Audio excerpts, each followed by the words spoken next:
Oder irgendwo war das, bei irgendeinem. Ja. Das ist ja auch extra Einsatz. Ja. Oder war es bei Tankstellen? Das kann sein. Ich erinnere mich an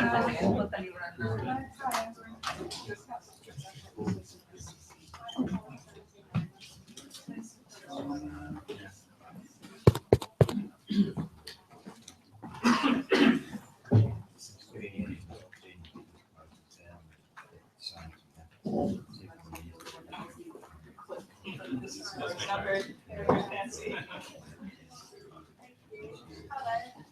How are you? Yeah, having technical thing. Yeah.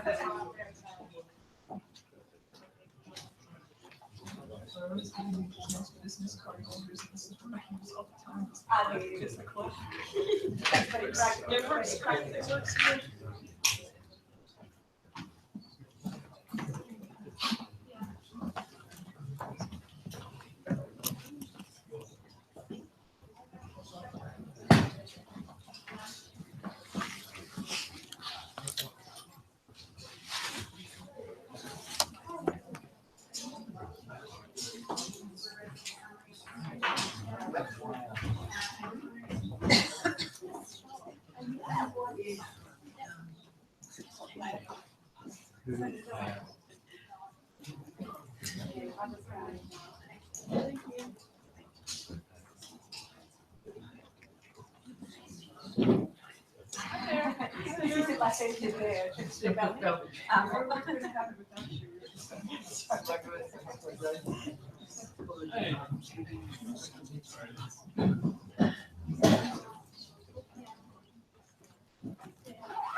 Good afternoon, everybody. We're sorry for this 5-6 minutes delayed, and we were just lost in this whole area. Thank you so much for your presence, and it's our pleasure to have all of you here to discuss a very important topic, which is of concern to all of us, personally as well, close to our heart. And that's why probably we are discussing it during the lunchtime. Still, we have a good presence of people. The topic we are going to talk about today from our esteemed panelists, which we have, who are going to express their views and experiences on the decent work and just transition in and how it links or how it has been seen in terms of the Paris Agreement. We all see that there is a steep increase which is expected once we start implementing the Paris Agreement in terms of the NDCs which have been presented by countries. It has a range of elements, I should say, in terms of mitigation actions and adaptation actions, which definitely is going to have some impact on all of us. These impacts definitely varies person to person, country to country, sector to sector. Some sectors are probably been expected to have bigger impacts. Some sectors are expected to have less impacts and indirect impacts. I would say some of the sectors like energy sector is going to have bigger impact and quite quicker. So these kind of sectors, I consider that personally on my own views, that the transition has to take in a quite fast pace because the transformation in these sectors is going to be much quicker and it is going to be very intense transformation. And that is why probably the needs of these kind of sectors to take actions on these just transition measures is probably a more quicker need than other sectors. On the second aspect, if we see, there are some sectors like agriculture sector and transport sector, which may not see very fast interval compared to energy, but they are going to get impacted indirectly also. And more so also because the kind of people who are being employed in these sectors, they are, I should say, the skills of these people are not on a higher end. So it's more unorganized sector, I should say, and people are less educated in these sectors, and the skills to adapt or to transform of these people will be very difficult in this transformation. So I would say that in this sense, the need is diverse, and there is a proper need of proper policies implementation. So giving these views on my side on this particular topic as a journal perspective, just transition of workforce and creation of decent jobs went into the discussion of convention right long back. And they also had a workshop because it was adapted as one of the work program, one of the 8 areas when it was discussed and agreed in COP17 that is one of the area which they would like to explore under the area of impact of implementation of response measures. And there was a workshop which was held on this area for an extensive discussion. Now, if we see currently, we also have this area, just transition of workforce and creation of decent job, as one of the work program of impact of implementation of response measures. So this already says that convention is already taking care or has realized or acknowledged the need of this particular aspect to be taken care of during this transformation. And one of the primary objective that anything which is done under the Paris Agreement has to be sustainable and to be in line with the Sustainable Development Objectives as well, in terms of poverty alleviation, so poverty eradication, and meeting other needs of the countries. So possibly there is a need of seeing this also from that perspective. So it holds a very important dimension under the convention to be taken up in future. And we see that now there's a lot of progress which is happening in this area. We already have a TEG going on presently, which is Technical Expert Group, who has intensively discussed what is happening around the world, some of the expert organization, what they're doing, and how this work can be taken forward under the Improve Forum in this area. So we will be seeing a lot of progress happening on this topic under the convention, but today we have here panelists who would like to express their expert views on this particular topic. And now I would like to ask Kamal to moderate this session for us. Thank you very much, Kusum and colleagues for joining us, and again apologies for the delay in the start of the event. So Kusum, you have very much framed the context within which we have convened this event as an informal dialogue at the same time as the technical expert group on just transition and decent work, in addition to economic diversification, is taking place. But we think it could really offer us an additional informal platform to advance that dialogue. For me, I'm here for the International Labour Office. And as you know, we are a tripartite United Nations agency, which has that specificity that the members, the constituents of the ILO, they are governments, but also employees organizations and workers organizations. And of course, we are very privileged to have in this panel a representation of our constituency. So I would not do anything than just giving the floor to our distinguished panel. We would start with Mr. Albert McGowan, who is the Chief of the Climate Change Division in the Department of Environment and Natural Resources of the Philippines. Then I would turn to my left, Alexandria. I always mix Alex your name with Renato because there's some football players. I always remember, so I have to be careful.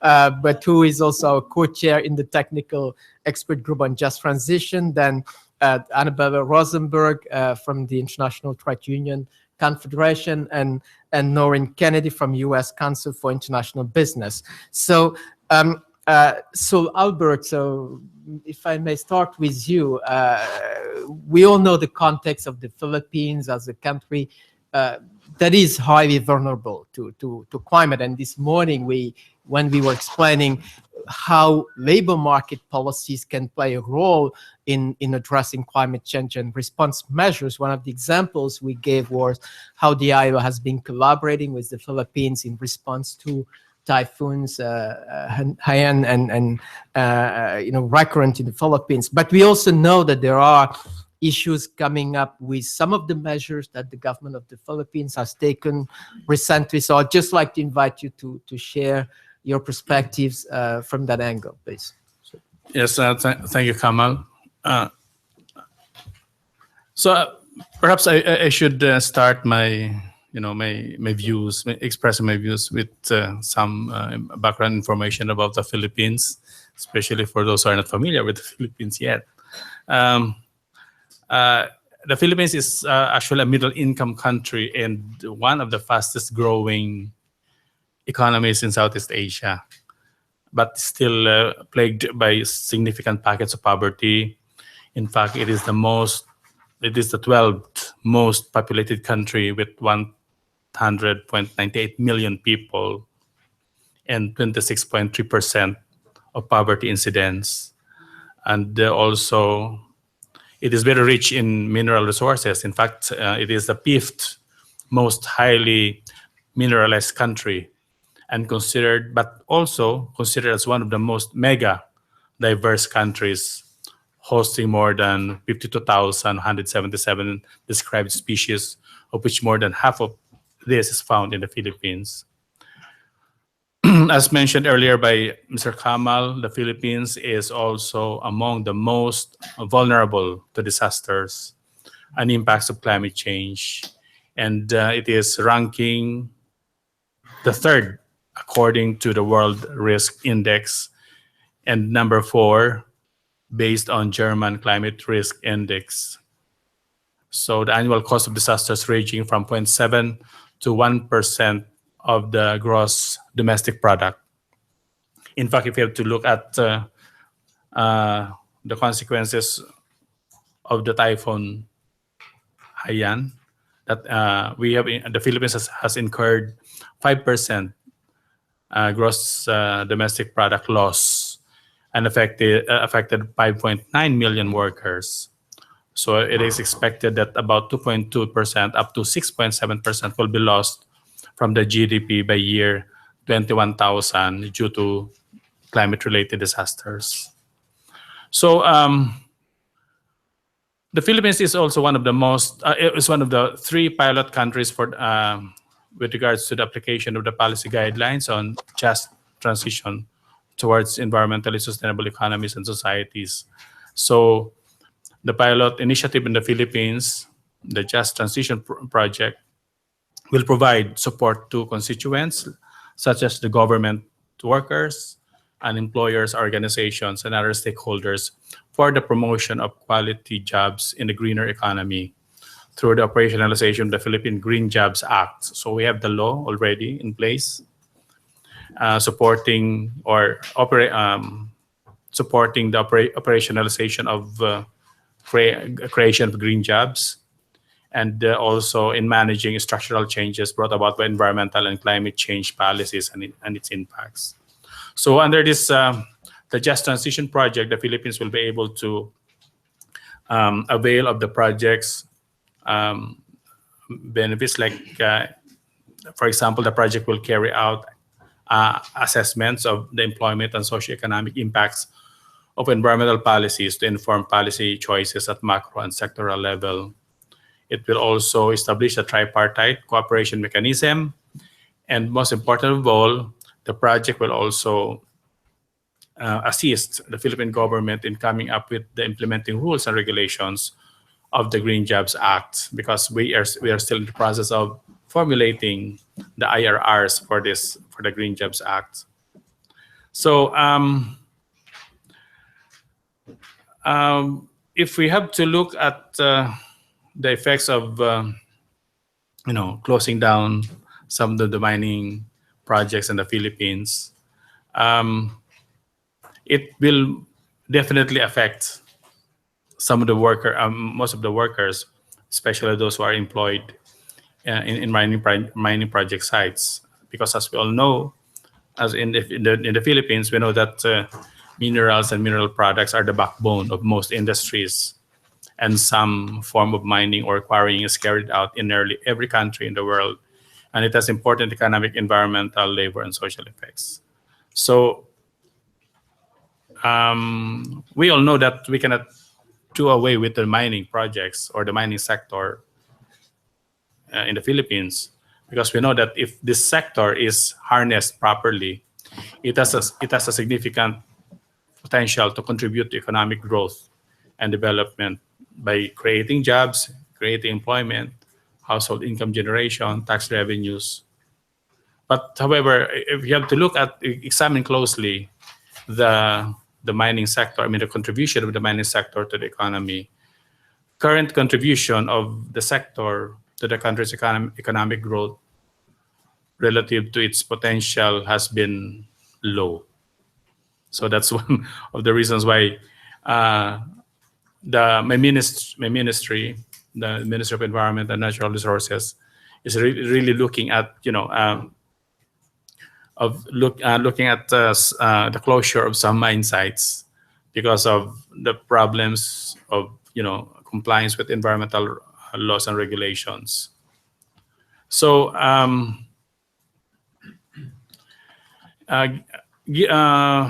now facing with this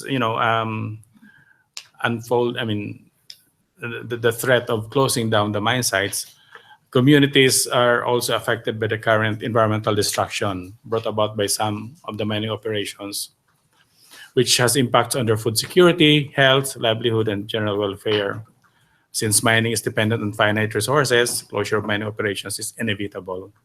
So we can perhaps emphasize that this comprehensive just transition plan is important.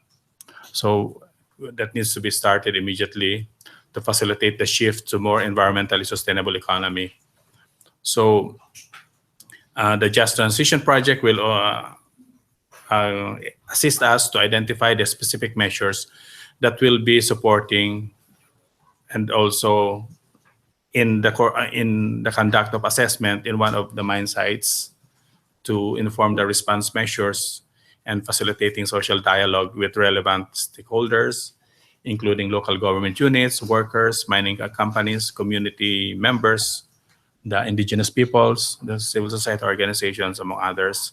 So we can consider retraining or reskilling some of the workers affected to facilitate their employment in more sustainable jobs, providing them social protection, assisting the local government units and communities in partnership with the private sector in diversifying the local economy, as most are highly dependent on the mining sector So giving them greener options, like for example, they can be engaged in the rehabilitation of areas, forestry maybe, in waste management projects, sustainable agriculture, and green construction, among others. So that's why, but quite long. But I guess those are my thoughts. I mean, with regards to what is being initiated or what is happening in the Philippines. Thank you. Well, thank you very much, Albert. I think what you're saying is very interesting because, when we really discuss just transition, even this morning in the technical expert group, it looks like we're talking of concepts, ideas, and sometimes we don't immediately realize that we're talking about the lives of real people. We're talking of real life situations that demand urgent responses.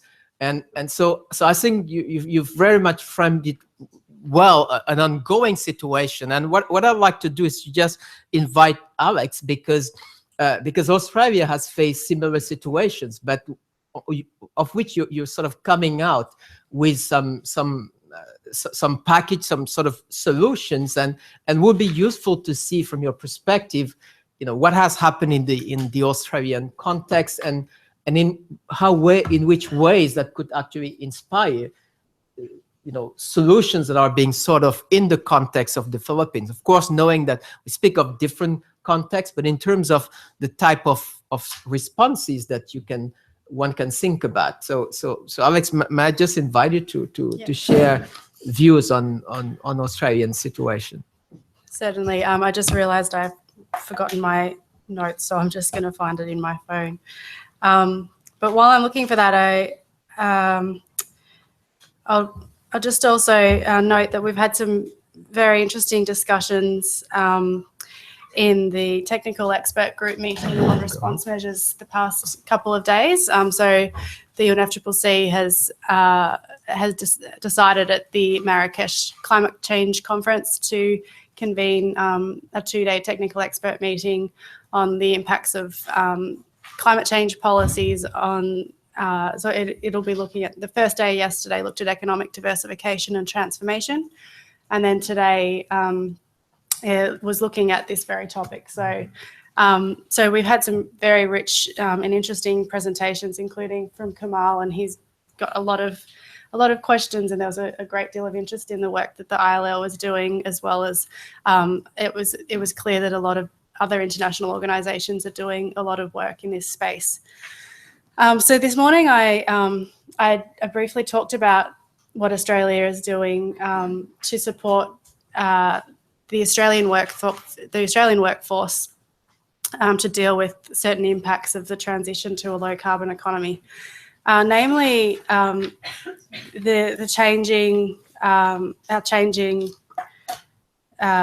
shift away from the coal mining and energy generation sector in Australia. So for Australia, resources and agriculture have been major exports and sources of employment. But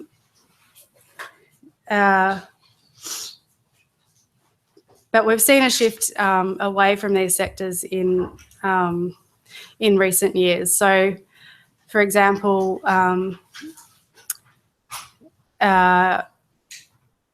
9 of Australia's 12 most emissions-intensive power stations have closed down since 2012, including Hazelwood in March 2017. And so that's obviously affected the livelihoods of the communities in which those power stations were situated. So in the state in which I live, with the Latrobe Valley, that's affected communities and jobs there. If you can just bear with me one moment, I think this will be easier if I have my notes on my computer.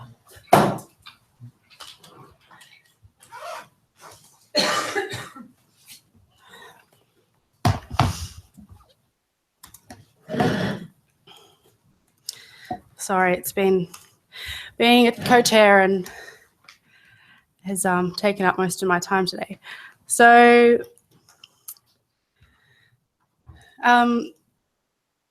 so the government is committed to supporting workers and communities through that transition, and there's a range of policies in place in Australia, both to help avoid the impacts in the first place, and through that, so by supporting businesses to diversify or invest in innovation, with the intention of adjusting to the transition and then hoping to avoid job losses.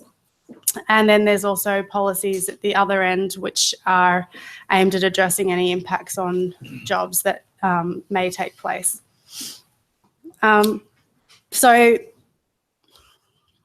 at the front end, so the government has a range of policies that support business competitiveness and investment in innovation. So these policies include industry growth centres, tax breaks for businesses to invest in research and development and innovate in the way they do things, which can then create new opportunities and helps with the adaptation to a move away from particular sectors. And we have a green bank, the Clean Energy Financing Corporation. And so that is a statutory organisation that's initially received government funding, but it sits independent from government. It makes commercial decisions to invest in clean energy projects. And so that sort of uses a range of debt and equity instruments to support businesses, and that creates sort of new jobs through, creating a new wind farm, for example. So, so there's sort of some front-end policies. And there's also more targeted strategic front-end policies that are aimed at supporting the low-carbon transition in relation to just transition. So the government has regional jobs and investment packages. There are currently 10 pilot packages to the value of $220 million that support regions to diversify their economies and create new and sustainable sources of employment and economic growth. One of the packages is for the Latrobe Valley, where the Hazelwood Power Station was. And so, so that's one form of support that the Latrobe Valley is getting. And the way those packages work is that there are local planning committees that develop local investment plans that outline industry growth centres and new market opportunities and what future workforce needs. And then money is available through competitive funding rounds to give grants to projects that align with those priorities.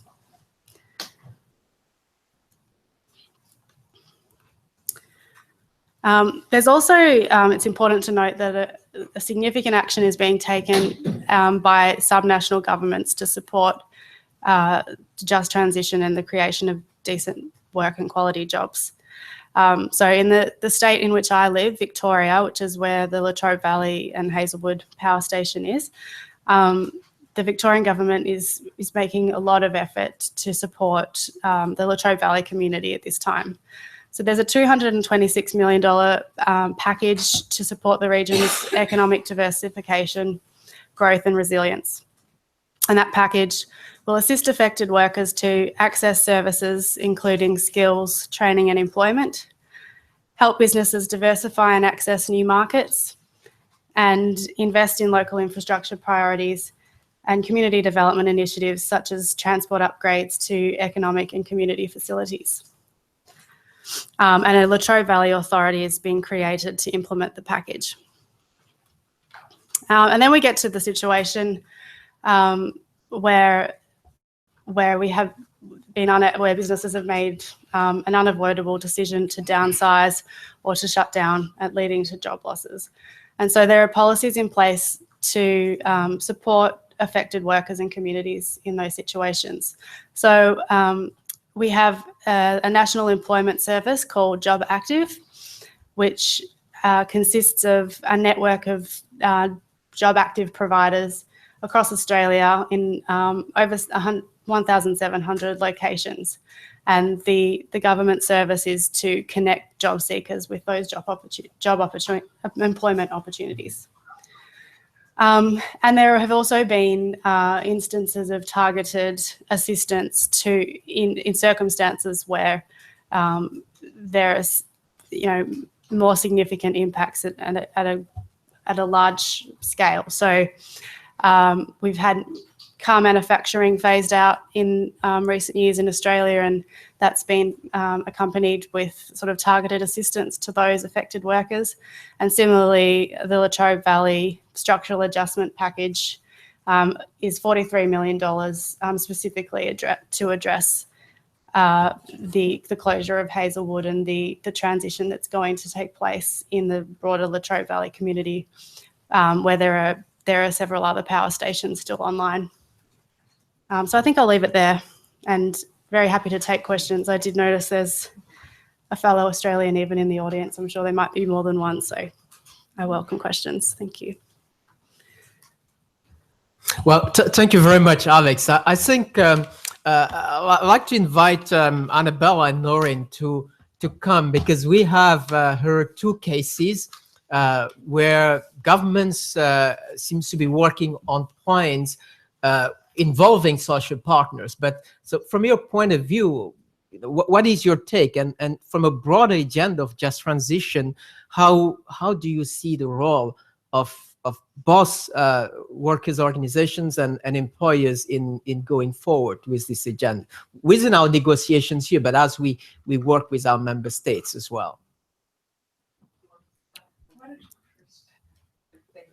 Thanks, Noreen, and thanks, Kamal and Kusum, and of course to the Philippines and Australian government for being here, for engaging on just transition. As you know, it's an issue that is very dear to the trade union movement, has been the case for years, and we cannot be more excited about so many colleagues, friends engaging on this issue with us, with others, developing their own thoughts. I think is great. I think it's just, before I say what I think the union movement take is and what we bring to this debate, I think it's important to start a little bit on why we brought this issue. For long, we have seen many outside the climate community opposing jobs and environment, as if this was an inevitable battle that we had to fight with people standing for jobs and those fighting for climate. And I think the idea of just transition came first to provide an alternative to that, what we consider is a fake dichotomy, a fake opposition. And I think it's very important to keep that in mind when we talk about just transition. We are not trying to constrain, make more difficult, or make slower the very much needed climate action. We are talking here about building a deal that would allow stronger social support for climate action. It's about building trust as well to communities and people that for long might have felt that they were ignored also by policymakers, but also by companies, even by unions. So I think it's about changing the dynamics of the debate into building trust and trying to make together a difference that will allow governments to go for higher ambition. There was no definition of what we think the just transition entails. Is still something in the making indeed, but colleagues in the ILO and the tripartite structure in the ILO came already with some very clear policy guidance on how which are the policies that we should put in place. Of course, in very different national contexts. Not all countries are starting at the same place. We have strong welfare countries with lots of mechanisms already in place and social protection in place and dialogue, and developing countries that will face even more difficult challenges in terms of climate impacts, but also change in some industries, in particular those who are dependent on fossil fuels. in a context where there's almost no social protection mechanisms, where informal workers are the majority of workers. So the idea of this concept is not to be prescriptive, but to give tools to governments and unions and employers willing to engage in the right pathway. We want to be in the right side of history, to engage and be able to provide solutions. So it's about investment, it's about decent work creation, which has a qualitative component to jobs. I mean, we need good jobs out there, and jobs that are for all. So, of course, I mean, the standard worker doesn't exist. I mean, we were talking about women, for example, and how women will access jobs, but also informal workers, how they'll get to better opportunities. We are also talking about young people. I've never met a single mine worker willing to see their kids going down that lift, ever. I mean, and I've met many, many mine workers. Of course, they are concerned about their jobs, but no one wants to see his kids going down there. They all want opportunities for their children. But it's just, are they being given those opportunities? And that is where we have the question marks. So it's about anticipation as well. We need to understand much better what are the impacts. It's about social protection. I say that. It's about social dialogue. It was said, active labor market policies, community renewal.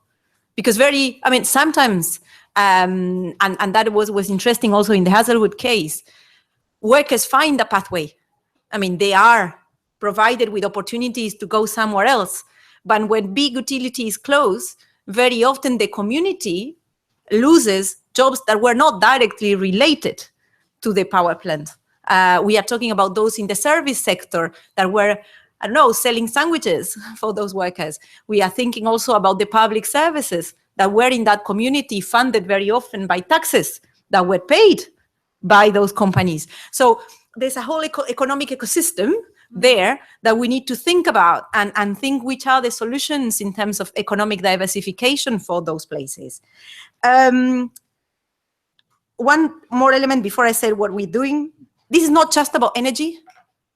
Of course, energy is a critical part of the transition and of getting the 1.5 objective, but it's not the only sector. I mean, this forestry is a major sector where we need to think the transition with people that are very, very vulnerable, in particular in developing countries. Transport, it's a massive sector that's coming down the way in terms of the transformation that we need to think, what does it mean to go to a fossil-free transport sector? I mean, how we do that? Where are the workers today, going to go? Waste, with major challenges in terms of quality of jobs, in particular for waste pickers. So what we're doing, awareness. First, we want our unions to understand what's at stake when we are talking about climate change, the impacts on jobs that are already happening. Thousands are already losing their jobs because of climate impacts. This idea, no jobs on a dead planet, I think it's with us every single day. No jobs on a dead planet. First, impacts. We have to stop climate change. There are also interesting projects that we are promoting, green workplaces, trying to raise awareness of workers on how they can also make changes in their workplaces, different campaigns. We are promoting the international work, of course, here in the UNFCCC, with some ideas, getting just transition in the NDCs, so that we have ambitious goals and similar ambition in terms of the social goals that countries are pursuing. Someday, eventually getting the Green Climate Fund to support also transitions. That would be also very good. The work in the ILO, but I will let Kamal at some point come about that. Also, the connection between SDGs, SDG 8 on decent work, and SDG 14 on climate. I mean, it looks like we keep on building silos rather than trying to connect. And I think we need to use these concepts also to help us building bridges into those goals.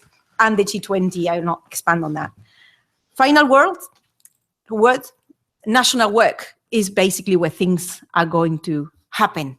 The transition is going to happen there. So we just created a Just Transition Center that is going to help us, opening, creating, stimulating dialogue between different parties, not just unions, about how we move this forward on the ground. And really calling at the national level for governments to open a dialogue with trade unions, with businesses, with other actors in civil society. As we say in the union movement, you are not at the table, you are in the menu. So we want to be at the table. We want to plan what is going to happen with our people. Thank you very much. Well, thank you very much, Annabella. I think what you're saying is also meaning that businesses are at the center of this agenda, not only in terms of well, they are, but businesses is at the table as well. So I turn to Noreen, please, from your side. I always like to speak after Annabella because then I can just agree with everything she says because she always says the smart things. Let me introduce myself first because it pertains very much to what I'm going to say about the topic, which is a really vital one. And I want to thank Kamal and Kusum for inviting us to participate in all the great work that's being done in this space, both by ILO and the UNFCCC. So I work for the United States Council for International Business. We're a US business group. We're based in New York, 300 Fortune 500 companies working on international policy issues. And the way we do our work on international policy issues is we maintain certain affiliations with important global business organizations, one of which is the International Chamber of Commerce. ICC is the business focal point organization here in the UN Framework Convention on Climate Change, and has been involved in this process since 1993, if memory serves. So very long time player and centerpiece of all things business in this process here in the UNFCCC. Then a second affiliation we maintain is we are the US affiliate of the International Organization of Employers. So we are the US partner to the employers group in the ILO. And so my first point in that regard is that I think in the business community, we have not yet brought together business and employers. And a funny fact about the way business organizes itself is that in many national settings, not in the US, but many other national settings, there are actually separate business organizations, one for employers and one for business chamber. And I don't want to point the finger at other countries because even in my organization, I haven't really been as much in contact with my colleague that works with ILO and IOE as I need to be, and nor in the other direction. So I think one challenge we have immediately, and we've seen it a little bit, and we've been talking with both ILO and UNFCCC colleagues about it, is how can we join up these two very important conversations? Because I think they each are important and bring incredibly important perspectives, and both business communities, if I can put it so, even if it's the same companies by and large, have different individuals with different expertises at the table. And we're speaking different languages. There's very highly specialized language here in the UN framework and similarly in Geneva at the ILO. And we have to do a lot more to bring even the business camps together so that there isn't a multitude of nameplates that I sit behind, hopefully in the future, but just one. Second point is that, one of the things that we see as business as being very important is that the just transition applies to workers, but it also obviously applies and is very relevant to enterprises. And, we have to have the capability as the business community to look into the future and plan long-term and prepare and be able to adjust. And what do we need to do that? We need clarity and predictability. Where does that come from? It comes from things like the Paris Agreement and the UN Framework Convention for Climate Change. So that's why we've been so invested in this process. It helps us and is so directly germane to this question of transition, whether it's from changes in industries, whether it's in innovation and investment, as Annabella said. So this is really a good meeting place. And clearly there's a lot more unpacking that needs to be done in terms of the various elements of the issue. And let me just say a few things about three key elements of the issue that we see in business. The first, Annabella has already alluded to, which is the nationally determined contributions, right? The action is at the national level. And, you know, a wonderful attribute of the Paris Agreement is that you can go online and look at the national pledge of every country. And it really gives you a quite good idea of what's going to happen next, what the country is planning to do next. Another coalition that I work with called the Major Economies Business Forum undertook a study last year to assess the processes by which different countries prepared their NDCs in terms of talking to the business community. And we weren't thinking about business versus employers, but I think we can do a little extrapolation. And we saw that many countries did bring their business community into the discussion in framing their pledges. Others not so much, a missed opportunity, but obviously the story isn't over with NDCs. They have to be revisited, they have to be adjusted upwards, so we can certainly learn from those experiences. And it is very important to have that national dialogue and even social dialogue to determine what happens next and how the economic ecosystem is going to change and how countries and the private sector can work together to prepare for that. And I mean, I'll just talk from my own country's example. You know, there's been a lot of attention in the press recently, and I think rightfully so, comparing the size of the labor market for the coal industry in the United States versus renewable energy and technologies of the future. And yet, even if there's a huge disparity and the latter seems like it's a much bigger number than the former, one only need to look at the election outcome of back in November and see which states voted for and against which candidate to see that even a small number can make a big difference in the outcome of a major election. So even though the numbers are very, very different, we still have to really take great care and prepare and make these adjustments appropriately. So that's the NDC point. Two other points I want to mention. I mean, going back to this disparity or this difference between employers and business, or at least here as we operate in this framework versus in Geneva. In Geneva, the International Organization of Employers is organized, I think, as the most representative business group out there right now. They have national affiliates, employer groups affiliates in many, many, many countries. And they're not called bingos the way they are here. I mean, you have the national representatives of the patronat or employers groups from all over the world, developed and developing countries. Whereas here in Bonn and wherever the UNFCCC process goes, we are bingos. We're just this big lump. And very frequently, we have representatives coming from European and North American business groups to speak on behalf of much bigger networks, but it's always the American accent and the British accent and the European accents that are heard. So I think one opportunity we have here is maybe to try to bring more representation from business communities in developing countries, because as was said earlier by several speakers, just transition takes on a very different character in the developing country business communities compared to a US or European setting. I mean, as an example of that, last year in Marrakesh at the COP, there's a very active business organization from Moroccan business called CEGEM, and they did many, many things around the COP. But one of the interesting things in particular is that they have a very strong working relationship with African patronat because of their ongoing commercial connections. And so they actually called a meeting of the African patronat to come together with visiting business groups from Europe and North America under the Major Economies Business Forum. And we actually had a discussion about climate action and what they were looking for and what they expected and what they needed. And it was a very lively discussion and a very different discussion than if we had only had that conversation just among the usual suspects from North American and European and Australian and Japanese business who you see so frequently here in these halls. So I think there's a lot of appetite and potential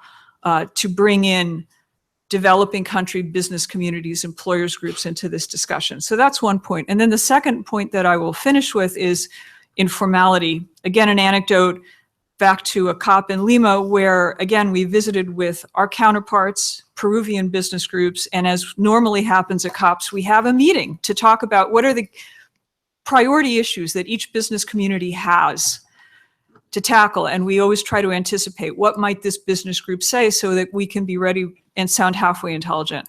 And we were absolutely shocked when we went into the meeting with all the leading Peruvian business people and gave them the floor first out of courtesy. And they said, well, we want to talk about informality. And that was what we talked about all day. That was the only thing we talked about. We didn't talk about the negotiations. And I think what Annabella said can't be stressed enough. I think one of the challenges in really mobilizing the business community in many developing country regions is overcoming informality and bringing those business interests into the formal economy.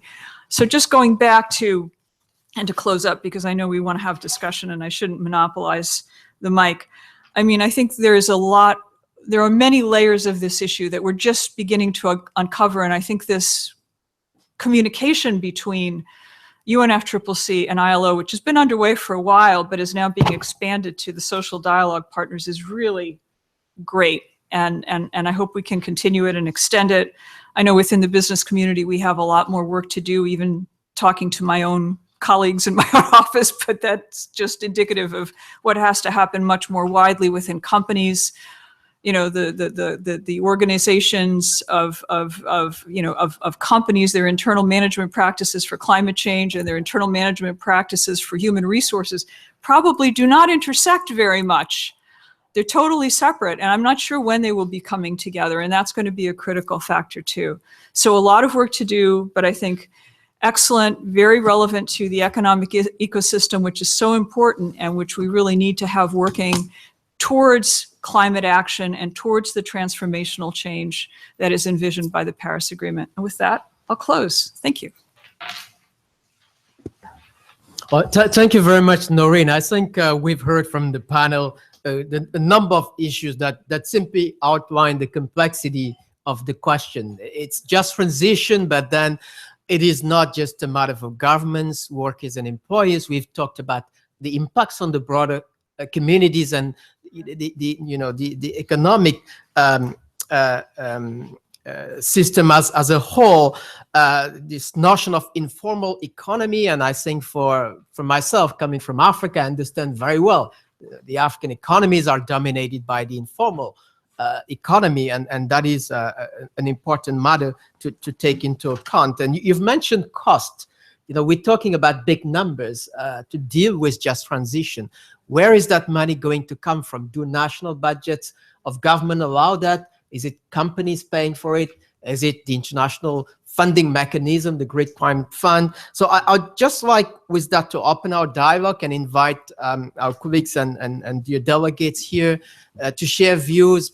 Please, may I ask you to introduce yourself and welcoming contributions or questions that you may want to direct to the panel, but also ideas that you would like to throw for the Secretariat to take on board in the context of the technical expert group and the forum on response measures. Oh. So I see Madame there, and then Peter here, please. Try to catch it. Is it working? Yeah. Hi, my name is Alexandra. I work for a research organisation called Climate Strategies.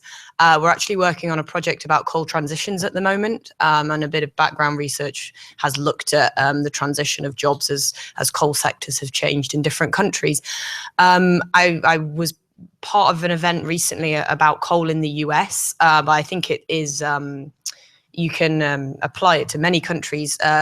Geographical constraints. How could you work with that with new jobs? So if you look at small communities that have been very much based on power plants, I'm referring to coal in this instant from my experience. Are we expecting governments with policies to bring new jobs to the areas where there may not be much else if it's been very much based on this one sector, this one industry? Or is there kind of an expectation that if people are going to get new jobs that they should move away from where their community and where their society has kind of been embedded in their life? Just any comments on that would be interesting. Well, thank you, Alexandra. And so I think you have to be being Michael Jordan to reach Peter over there. I'll do two. Sorry, I didn't realize.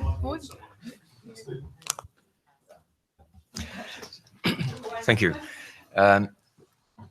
2 points. Firstly, I think the case study that Alexandra proposed is just an excellent case study. To me, if you want to explain to somebody a just transition and the full scope and context of it, then that is, it's textbook. And I would promote that. I had the good fortune to see the full presentation earlier this morning. And so for people that have an interest, then should ask for the presentation and use it as guidelines, framework. Second, you propose what I think is a fundamental question is who pays? How do we deliver a just transition? There's two aspects to that. One, a just transition is only part and parcel of labour market adjustment. So that's just normal behaviour of the market. So that's absorbed in the cost of products and so on and so forth. But then, if a business closes, then again, coming back to the Australian textbook, but that's where the difference between, I suppose, a developed and developing country might come into play. Any business doing business in Australia and wants to close, and there is the prospect of closing, then that's just the cost of doing business. And in that case, and correct me if I'm wrong, but I think the vendor was a French company, Energy, and they understood and they paid for the cost. But anyway, it is a fundamental question, but it has to be looked at in the broader context and the broader longer term context of labour market planning.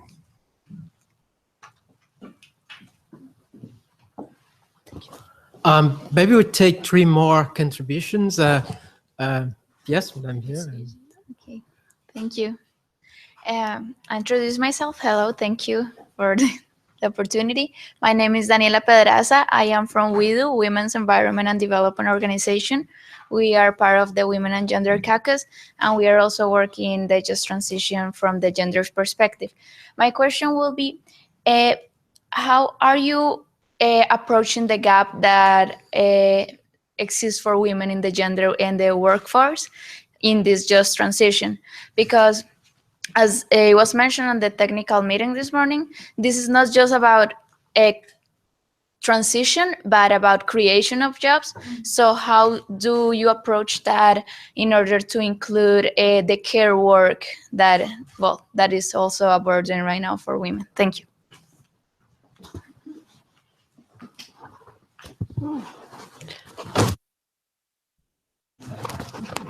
I did it.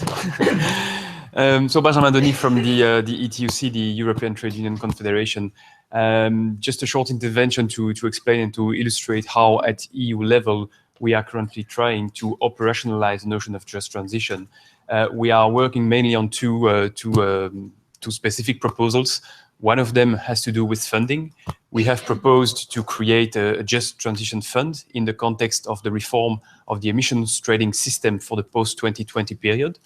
Fortunately, that proposal has been taken on board by the European Parliament. It's now officially part of the European Parliament position about the ETS. Now we have to see what the other players will do, the Commission and first and foremost the Council, the Member States. But we hope that such a mechanism will be created in the context of the ETS. It helps to create a direct link between, on the one hand, the strength of the price signal, and on the other hand, the amount of money, the amount of financial resources that are concretely available to fund projects that will support workers that are still working in sectors or in regions highly relying on CO2 intensive activities. We are also working on the operationalization of just transition in the context of the EU governance for climate and energy. We have tried to mainstream the notion of just transition, the employment dimension of the debate within the preparation of the national plans for climate and energy. We have acknowledged that the European Commission made some efforts to try to mainstream that employment dimension into the debate. So this is what we are doing at the moment on the policy side, but we are also trying with our members to make a sort of capacity building exercise. Thanks to EU money as well, we are currently running a project about how to involve trade unions at national level in the follow-up of the Paris Agreement. The idea is to help our members to prepare their own national just transition strategies. So this is, in a few words, what the ETUC is currently doing to operationalize just transition. Thank you. Well, maybe we take Sir here and Madame, and then maybe just I would like to invite our panelists to react. Thank you. Good afternoon. My name is Robert Muthami from the Friedrich Ebert Stiftung. I'm based in Kenya. Yes, my question regards to the just transition. When we talk about just, it's about fairness. And it's in line with how are we ensuring that vulnerable communities, women, youth access these jobs based on the fact that this is an area that will be dominated by corporates. And as we implement the Paris Agreement, the NDCs, as you've mentioned, is one area that we need to follow very closely. But the NDCs are implemented by countries at the national level. And when you look at, I was in the task force in the development of the Kenyan NDC, and the Kenyan NDC aligns with the national policies, plans, and programs in Kenya. But for other countries in Africa, that may not be the case. I think what we need to look at is the measurement, verification, and even at the UNFCCC level, how we gauge some of these aspects with the various NDCs that we have. Thank you.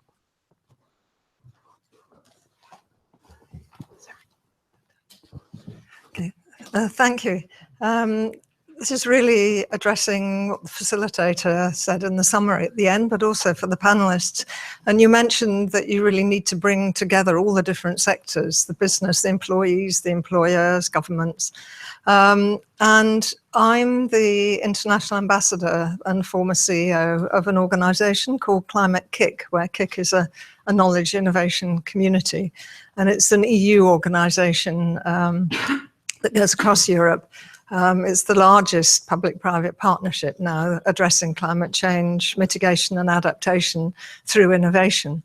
And it actually relates very much to Alex's presentation as well, because I've just been involved in establishing a similar public-private partnership in Australia. And the government of Victoria is now one of our key partners. Obviously, the jobs transition is all part of this innovation for climate change. And in fact, in Australia, one of the key thematic areas is regions in transition. So I would love to talk to you more about it at the end. But I also wondered more generally for the panel about other ways of bringing the sectors together. Well, thank you very much. I suggest we just go back to our panel. I think there are a few questions. What we spoke about this morning about this notion of spatial or geographical disconnection between where jobs are created and where they're lost. And I would want to hear from Albert and Alex, how you see that in your context. It's a question of funding. I think the EU Just Transition Fund is a very interesting proposition. We have some questions, I personally, in my personal capacity, in terms of, is that fund going to be dealing with just transition in the EU context, or is it also going to address issues of other countries, like it's part of EU's development cooperation? How are you thinking of it? So I personally would be interested to hear about that. But I'll just maybe turn, there was many questions about the gender gap and job opportunities for women as we speak of green jobs and emerging opportunities. So I just maybe ask Annabelle and Noreen, but just starting with perhaps you, Alex, any reactions to what we have heard? Thank you. Yeah, I might make a comment on Alexandra's question about the sort of whether it's as simple, well, the location of the new jobs that might be created as a result of policies to support workforce transition. So in our discussions that we've had so far in the technical expert group meeting, one of the things that did come up is just the observation that it's not as simple a matter as saying, well, we're going to lose a job in the coal-fired generation sector, but that's okay because we'll just build a new wind farm and then there you go. So we've replaced the jobs. Fortunately, in the case of the Latrobe Valley, there are opportunities in the Latrobe Valley for renewable energy development, and renewable energy has been one of the priorities that was identified in the local communities investment plan as part of the regional jobs and investment package. So the community has identified that as an opportunity, and the government will support the community to pursue that opportunity. And there are also other opportunities there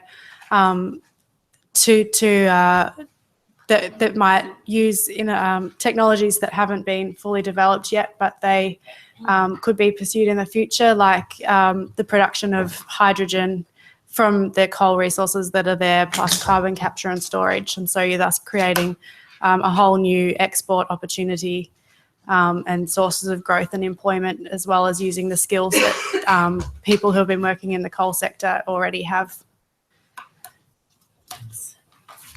Yes. Yeah, with regards to specifically on the operationalization of just transition, perhaps in the Philippines, we're focusing on coming up with the comprehensive just transition plan, which is very important at this point in time. Of course, the plan would include how to facilitate the shift to a more environmentally sustainable economy. Like, for example, a well-planned, comprehensive approach is important in order to mitigate the adverse impacts. At the foremost, adverse impacts of sudden closures, and also to maximize beneficial outcomes for all affected stakeholders. That's why at the moment there are a series of dialogues being conducted by the government, dialogues with relevant stakeholders, especially the workers and the mining companies. So it's very it has really negative adverse impacts to communities, especially those communities residing or which are dependent on the operations of the mining projects, because now workers are being retrenched, and of course it has to be clarified that they are being retrenched not because of the policies, but somehow some of the reasons would be emanating from the companies which are restructuring their company policies due to global market conditions. That's also a point that should be clarified among the workers. But somehow, while working on this just transition plan, some workers or some communities have already been receiving short-term assistance already from the government. Like, for example, specifically the Department of Labor and Employment has already offered some assistance through its emergency employment program. So although this is just a very temporary situation, emergency employment, program. But I guess in the course of operationalization of the Just Transition Plan, some inputs or some views from the other stakeholders will be taken into consideration. Thank you. Well, Annabella, I just wanted to ask about this idea of mobility of the workforce. Typically, are we expecting workers in a particular community in the East Coast to be ready to move to the West Coast? Are those things that happen in real life? Again, the world is full of diversity. I mean, workers' views about what is acceptable and what is not acceptable in terms of mobility varies a lot. I mean, in some countries, it's relatively usual, to have workers moving all over the place. In other countries, it has a very, very hard capacity to move. But I think the question about, are government expected to create new jobs there or basically send workers somewhere else? I think it brings another dimension, which is the community's capacity to decide its own future, which was what Alexandra was saying. In the Latrobe Valley, the community say, well, we want to give us a chance to invest there so that we can see the jobs of the future emerging in our community. There are also lots of opportunities on rehabilitation. Most of the mining communities are very, very damaged spaces. And there's lots of work to be done in terms of rehabilitation. And these are jobs that, in general, the miners could eventually be invited to go for. But then there are very different mining communities. You have communities that have been artificially created, very often with migrant workforce. Go there, and these are like no man's lands, basically. Very poor, very informal settlements. These people would welcome opportunities to have jobs somewhere else in better conditions. This is very different from very strong, organized communities that made a living out of mining for decades and that might want to give a different chance to their territory. Kamal, can I just answer a few other questions that were asked? Because this issue of the cost might hide several different things. We are not all talking about the same costs here. One thing is businesses. What do we do with companies?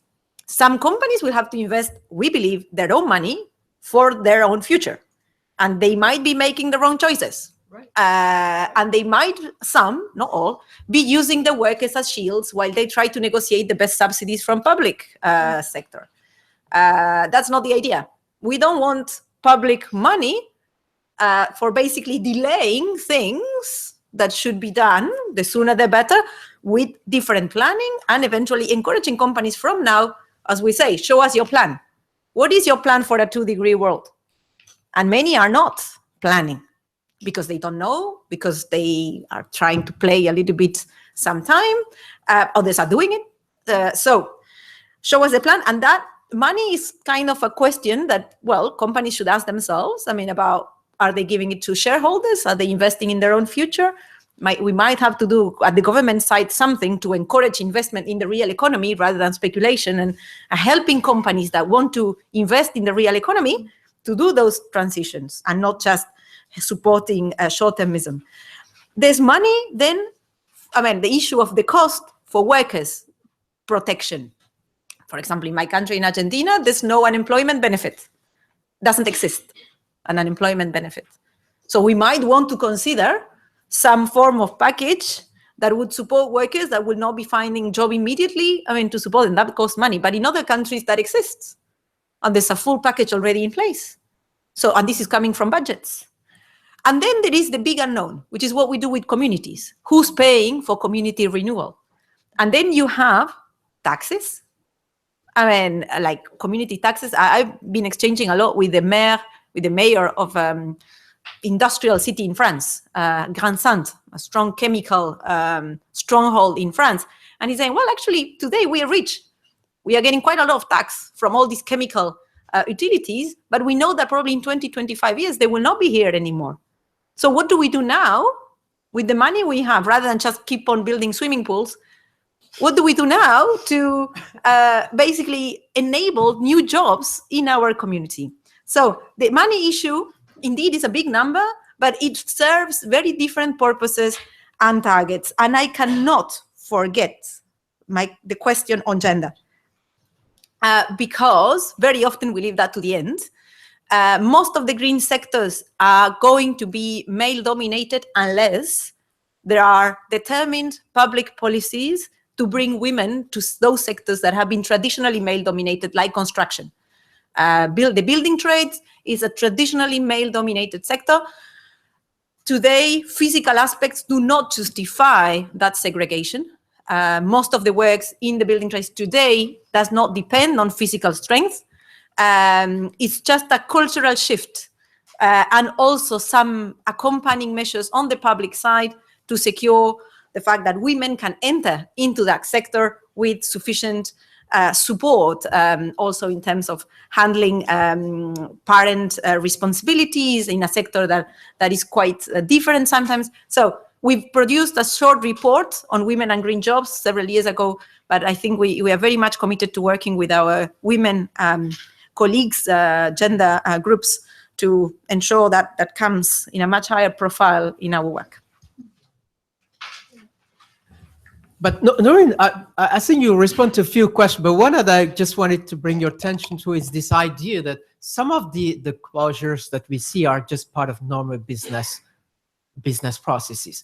But that means business has to be planning. But what Annabella says is also, what is it that companies can put forward to say, this is our plans?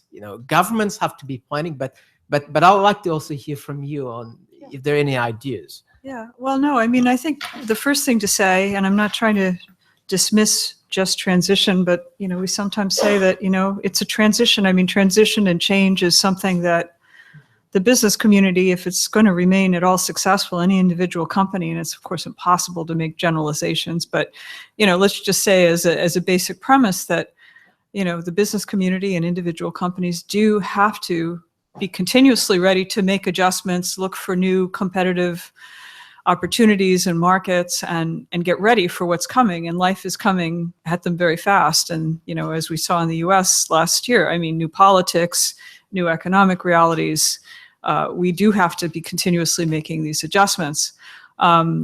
Somebody said, whether it was our colleague from Australia and also Annabella, that I think there's a really critical role for the community to play. And as part of the community, the business community, and if we're looking at either, at the city or town level, or at the state level, if you're in a country like the United States that's split into states, or others that have provinces, I mean, there does have to be a longer term vision and an effort to look ahead, not to wait until there's a crisis or an emergency or some really difficult situation which forces the hand, which, creates extra costs that you could have prevented if you had been planning longer term and looking forward. Another point I just want to react to is the notion that somehow it will always be a transition from a very, very dirty industry to some sort of bold new energy source of the future or green tech. I mean, there are other kinds of opportunities that can occur in terms of that transition. It won't necessarily go from, I mean, actually the just transition is applicable across all sectors, and there are intersectoral connections as well that have to come into the system. I mean, it's already a multidimensional and complicated venture, but then when we think about globalized markets and all the supply and value chain connections, as I said, there's a lot to unpack and a lot of good learning as we, do broaden this discussion and bring in, a variety of different business entities up and down a particular supplier value chain. And I think that's going to be very interesting. To the point about the NDCs, in Kenya and other parts of Africa, I mean, when we were doing our review, we weren't specifically reviewing for just transition, but we were just looking for very simple things. And I mean, it's very clear that, there are some basic starting point attributes and entities that have to be at the table to develop an NDC so that it does reflect an olive economy approach, that it does animate all societal actors, that it does have some kind of sustainable basis. It's not just, a figment of, the person who was given the job to write it, under a very short deadline, the way I think we did encounter for some of the NDCs that were submitted, very rapidly, to make, the Paris deadline. Now that we have maybe a little time and are looking at how to improve them and review them, this is really a chance for employers groups, for national governments, and for those that represent workers to try to find ways to raise the game and bring some of those important considerations more in. And then on the gender equality point, I mean, I think that's just fundamental to the SDG context of everything we're doing here.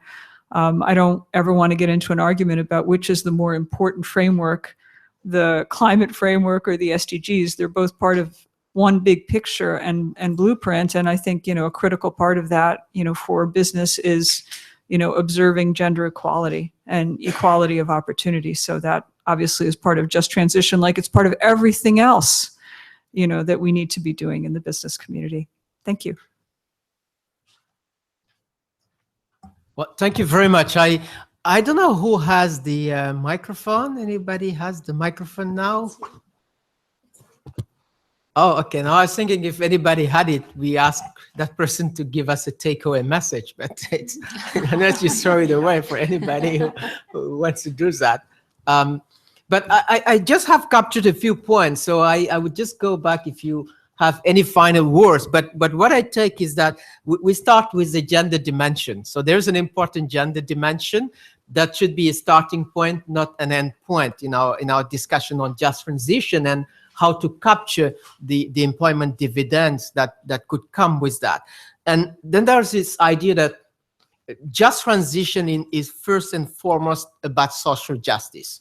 So we have to go back to that concept of social justice. And in the climate discussions towards Paris, there has been a lot of advocacy around climate justice. And so we've been saying along the way that you can have climate justice if we do not have social justice. So I think it has to be a very important element to guide our work. Then there was this point that just transition and decent work is not just about governments, not about this composition of this panel here with government representatives, representatives of employees and workers organizations. It's about communities as well. So it's really what in the ILO we would label tripartite plus, and so that's a very important dimension.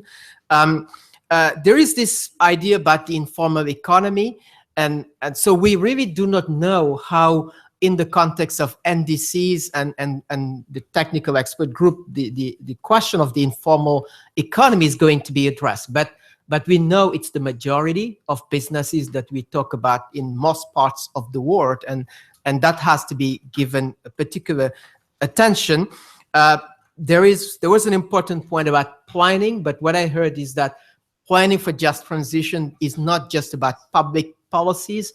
It's for business organizations to come up with their own plans as well. Same for trade unions. And what I liked, what Alex, you said in the case of Australia, was that government has said there are funds available to find relocation opportunities, new job opportunities, investment opportunities, but it's for communities to define their own plans. And I think that's a very interesting approach. Then finally,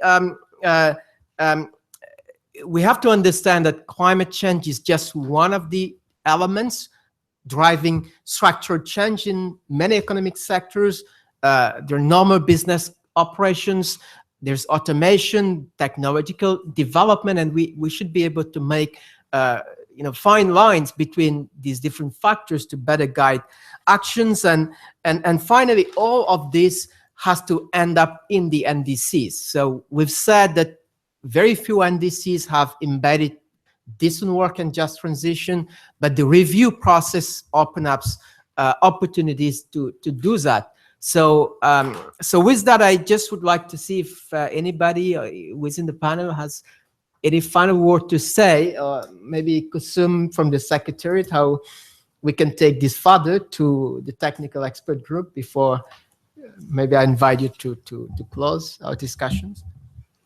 Thank you so much, Kamal, for summarizing and taking takeaway points. I think it'll be very good for us to bring all these aspects which we have covered here to brief when we meet again.